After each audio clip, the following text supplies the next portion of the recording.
She's the first guest from Northeast Africa, and we are really excited. Like we promised, we are bringing you guests from all across Africa. We started with West Africa, we went to East Africa, we've been to South Africa, and now we've gone to Northeast Africa. So we are really excited about it. So welcome to our channel, Samar, and we'd like you to start by introducing yourself, your name, where you are from. I only said Northeast, right? But we want the specific country and your journey with mathematics. So from secondary school to where you are now. Thank you so much, Angela, for having me. And it's great seeing you. It's great catching up with you. And yeah, my name is Samar Elsheikh. I am from Sudan, which is, I think, in the northern east of Africa. I grew up in Sudan. I studied, like I did all my undergrad and secondary primary school, of course, in Sudan.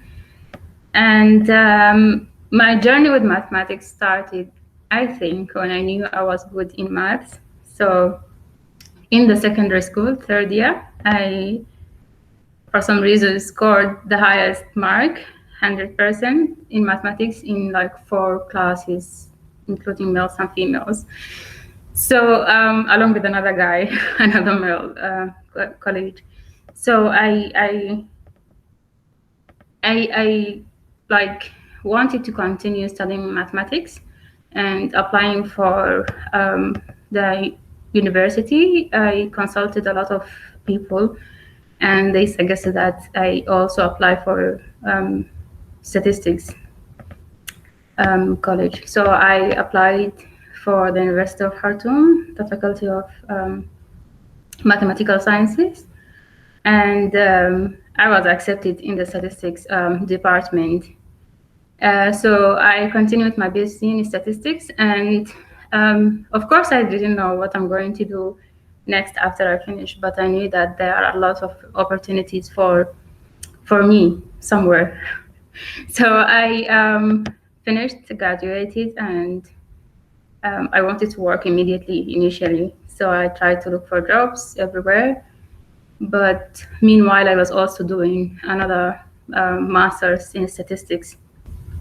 So it added a lot to my experience and knowledge in statistics. I was also working in the statistical consulting unit at the university, doing my national service.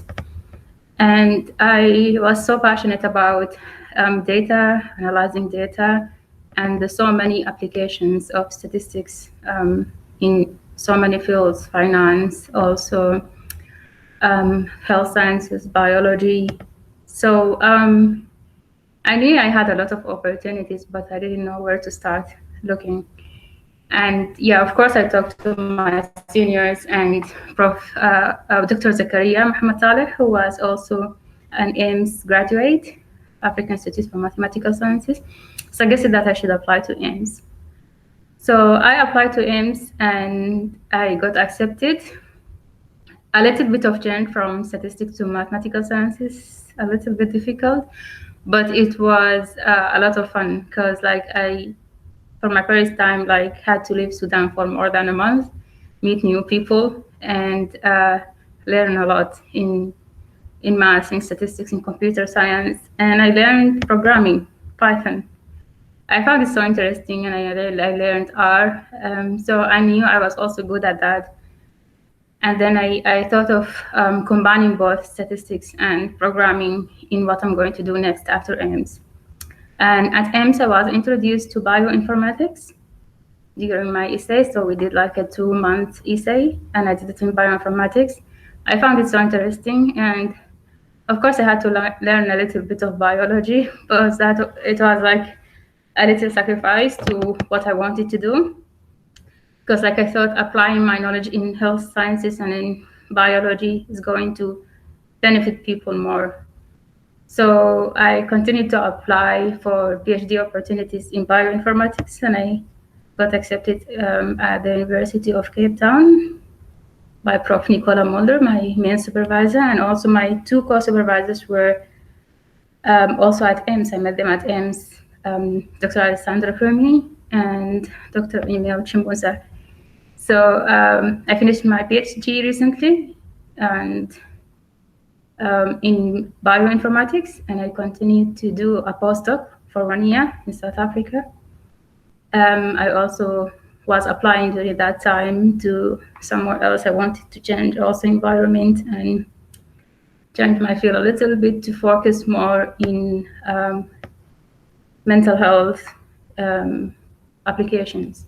So I applied for another postdoc and I got accepted at CAMH, or the Center for Addiction and Mental Health in Toronto. And I came in March 1st to start this position where I am Wow. now. Wow. So what do you do? What's your postdoc about? Your second postdoc? So my second postdoc is still in bioinformatics and pharmacogenetics, which is about trying to understand how people would respond to drug, like how would their genetics affect the response to drugs. So I'm focusing on late life depression and studying how will all the other genomic profile or genetic profile affect the response to antidepressants. Wow, very interesting. And this is a question I'm sure a lot of people are interested in finding answers to. So I was listening to your journey, and you mentioned that you were good at maths when you were young, and you knew you could pursue it, but you were not sure which area specifically. We'd like to find out what kind of support have you gained. So you are a female from Sudan, right? And I believe it's not common to find females daring to be in fields like statistics or mathematics, right? So, what has been your support? How has your family been in this journey? Like, have they always been in support of you, or it was more of you just saying that no, this is what I want to do, and later on they came back to support you? How was it like? Of course, it wasn't me alone to do all that by myself and reach where I am now. It's first and for all, it's God, and then it's my family. They've supported me all along the journey, and they were also like open for me to travel Yes. alone and stay in Ghana for 1 year. And then eventually that made them okay for me going to South Africa for A more longer years, period, yes, exactly. longer period. And yeah, so my family is my first supporter, and also my seniors in academia. Like, as I said, Dr. Zakaria, who first graduated from AIMS, um, uh, helped me to find my ways after I finished my master in statistics, and suggested that I should like try AIMS because it will open opportunities for me. And at AIMS, of course, I met my two co-supervisors who supported me a lot to Yeah. find opportunity. And Prof. Nikki, who was my co-supervisor at the University of Cape Town, also I found a lot of support there to finalize my PhD and submit in a good time, and also to continue working with her in another postdoc. And yeah, like you continue find supporters and you continue grow your network Yeah. with Yeah. whatever you do. And my friends, especially Angela, Fatuma, and This is all the my mass friends. queen squad, right? Exactly. And all my friends in South Africa, yeah, they've also supported me so much, and I'm Yeah. grateful for all Yeah, that. it's something I learned like, also during my PhD, that it's not just about you, right? It's also about the support, because it's very hard journey, right? And sometimes you just need people to talk to, people to encourage you, people to say that yes, you should go for it. Sometimes you feel there's this imposter syndrome. You feel maybe you're not good enough or something, but once Yeah. you have that support behind you, you should apply for this. It really pushes you to do so. But what about your motivation? I can see you're a very focused person, right? You knew all along that no matter the challenges or your circumstances, you really wanted to be, let's say, a change maker. You wanted to blaze a trail, right? To do things that maybe even if no one has done it before, you wanted to do. So what has been your motivation to go all these new, like you said, like traveling all by yourself to Ghana first, then going to South Africa? Yeah, globe trotting, right? From Africa to Canada. I don't know where next you'll be. Yeah. So what's Yeah. your motivation? Yeah, exactly. I don't know. I try to like be focused and be good at statistics, basically, and then try to apply it in different fields and keep my opportunities open. But like recently, I had this goal that I want to use my knowledge to benefit people immediately. So how can I do that if I'm only a statistician? Because like growing up, I always wanted to be a psychiatric. As- Oh, So I was so interested in psychiatry and in mental health problems, and I was always hoping that I can do something to people with mental health problems or disorders. So that has been recently my motivation. That's why I like only focused on looking at where I can apply that. So I found that pharmacogenetics is a great place to or field to apply my knowledge into. wow. Yeah, that's interesting, right? So your childhood dream, even though you didn't start initially with it with your master's and your PhD, now you have the opportunity to pursue that motivation. But you've talked about the good parts, the rosy parts about how good you are with maths, the support you've had from mentors and family. But what about the challenges? So most of our audience are people who aspire to study mathematics, right? But very often there are challenges, and it's important for us to share these challenges so that if there's any way they can maybe get some skill, or so that once they get to that point, they'll cross the bill. You mentioned like Python, that you learned more about Python and R when you came to Ames, right? So what challenges have you faced in terms of skills, or it could be cultural, it could be institutional? What challenges have you faced, and how did you overcome these challenges? Well, there was a reason why I chose also mathematics and not biology, because like I felt like biology isn't meant for me.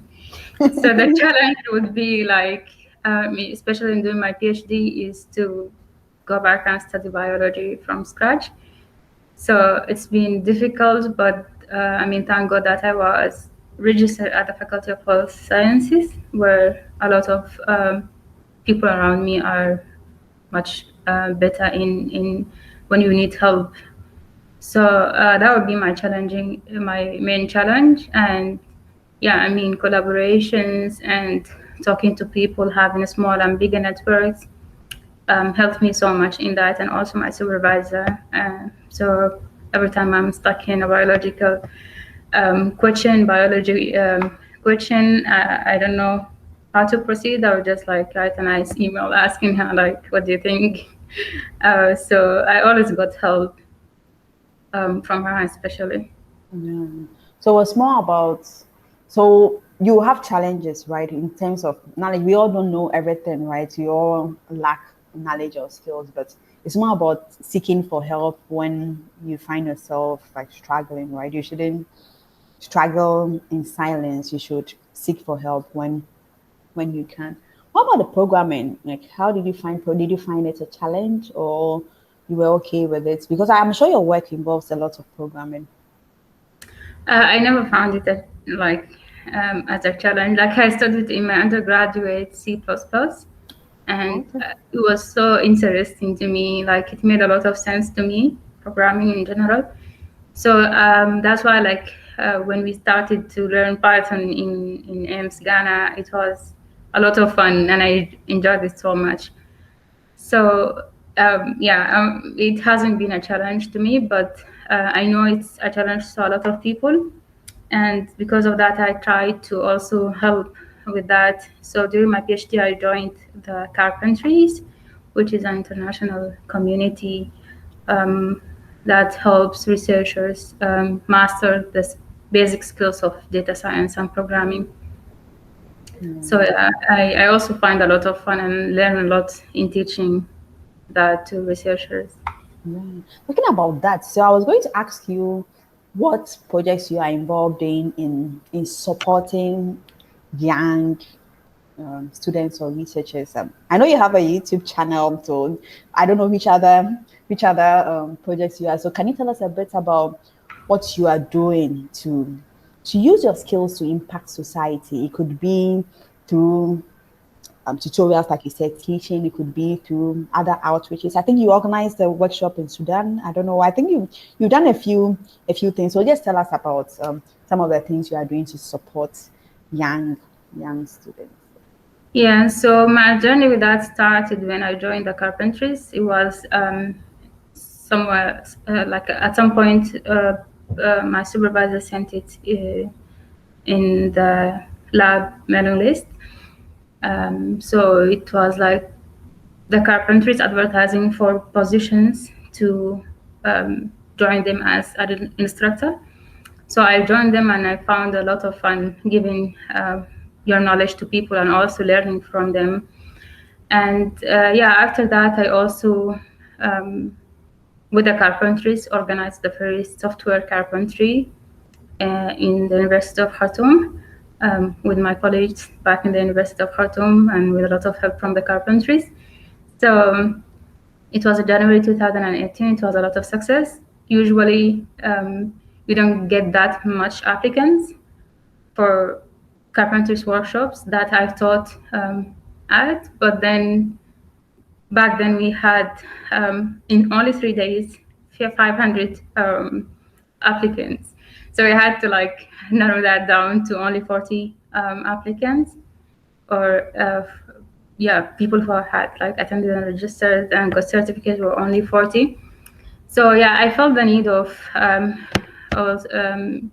raising awareness and also helping others in many ways, including bioinformatics. So I'm also the young scientist, the young scientist or the students representative at the African Society of Computational Biology and Bioinformatics. And yeah, I'm almost I forgot what else, Tell but us about your YouTube channel. I know you have data science lessons in Arabic. Tell us about it. It's very unique, right? Tell us a little bit about it. yeah, so yeah, after I gave that workshop in Khartoum, I felt that some materials needs to be available and online, easy to access for everyone who speaks Arabic and who wants to learn more about data science or programming. So that's the aim of the channel, is to help researchers to learn the basics of programming, data science in Arabic. So I started by giving an introduction to Python course. I called it Learn Python in 1 week, and it was like 30 minutes a day. I think it found a lot of interaction in the researchers community in Sudan, and I like that. And yeah, I'll continue giving more lessons and materials in the channel. Wow, very interesting. So, I'll since you mentioned that your channel got a lot of interactions from researchers in Sudan, so we'd like to find out what you are doing. So, do you have, if you had a chance to go back to Khartoum to be a researcher or a lecturer at the University of Khartoum, what would you do differently? What new things would you bring? What do you wish you had learned more differently when you were a student? That's if you now become a lecturer there, you are going to change. I would change the way I used to deliver material or to teach, because I learned a lot about how the learning process work and how would people or learners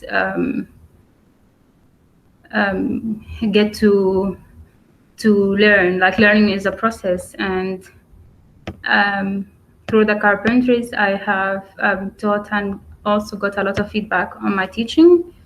So yeah, I'm going to apply all what I have learned in how to teach researchers if I go back and teach in Khartoum or anywhere else again. Yeah. So you change your approach in teaching using the skills that you have gained these past few years. Okay. I think we're almost at the end, but before we go, so we have audience from all across. So we also have audience from Sudan who are watching us, right? So we want our mass queens to give messages to them. So what would be your inspiring message to them? I believe you are should I say you're a superhero in your country, right? You are a hero for blazing the trail, right? You are a statistician, a bioinformatics person. Now you are in what? Pharmacogenetics. Oh, yeah, I hope I got it right. Yes, and it's hard to come by females and even not just Africans, right? To come by a female African. So I'm sure, of course, your family is proud of you. Friends, we are proud of you. Your mentors are proud of you, right? But what about a young girl watching you? What would be your inspiring message to them? You know the communities you come from. You know the situation in Sudan. What would you tell them to encourage them on their journey, right? They are like you, they will be like maybe 20 years younger than you. When you were a child, you had a dream, right? You knew you were good at maths, right? And you knew you wanted to use your maths to do mental health things, right? So what do you think has been your like things that drove you, like inspired you throughout, that you can tell them to inspire them on their personal journeys too? Okay, so you said young girls. So my advice would be different for different age groups. So for young girls, I would say like focus on how to prepare yourself to later serve the community. So find out early what you're good at, find out early what your interest is in, and follow your passion. Okay, so that's for the girls. What about for the boys? So because sometimes some of our audience have, and what would you tell them to? I have never thought of that question. Yeah. So You, I don't think I would change the advice if mhm. it's for a boy. So also for a boy, like think about what you're good at and what you're so interested in that can help other people Yes. in your community or in the world. Yes. So your message is that find out what you are good at, yes, which is very important, right? So from a young age, you knew you were good at mathematics, right? And you also mentioned that you should find a way of helping others with your talents or skills. So for you, you wanted to help in the field of mental health, right? So you were good at maths, you wanted to help with mental health, but you followed your passion, right? So every step along the way, it was the passion that kept on driving you. Aims was tough, right? But the passion kept driving you. PhD is tough. Then you are now doing a PhD, right? But because you knew what your interest was in, you had the passion, and you also wanted to cause change in society, help others with your skills. It really drove me. Wow, that's really, really, really inspiring. So thank you, Samar, for coming, and we look forward to sharing your story with the world. Bye. Thank you so much, Angela, for having me.